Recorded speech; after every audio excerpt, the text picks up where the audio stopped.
Yığma komandadır. Buradan deyirəm, bu da efirə gedəcək. Düzdür? Yığma komandanın bir nömrəli idmançısı 250 manat ayda maaş alır.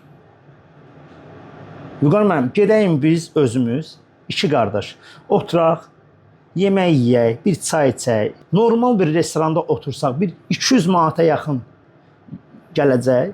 Bu insan Turqut Həsənov ad olaraq demirəm və Asiman Qurbanlı da elədi və bizim başqa idmançılarımız da belədir. Düzdür? 250 manatla, çox üzr istəyirəm dönə-dönə, ailə saxlamaq olar. Bugünkü gündə saxlayırlar. Amma normal yaşayış üçün 250 manatla ola bilməz. Və götürək Cahangir Babayev. Dünyada nə qədər hakim varsa karate üzrə 10-cu sıradadır. Birdən 10-cu sıradan da yerlərin bölüşür. Top onluqdadır.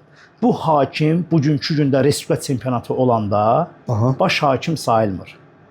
Səbəb sual. Niyə? Bizim bu cür hakimimiz ola-ola mən kimlənsə ədavətim yoxdur. Hansısa bir hakimimizi, o ola hansısa bir hakimimizi baş hakim qoyurlar. Bu necə ola bilər? Bizim əlimizdə olimpiyadada referlik eləyən hakimimiz var. Dünyada referlik eləyən hakimimiz var. Avropada referlik eləyən hakimimiz var. Bu Cahangir Babayevdir. İşdə bir yerə məqsədimiz olsa ki, nəticə istəyirik, o oğula puşk atıb Respublika çempionatına baş hakim seçilmir.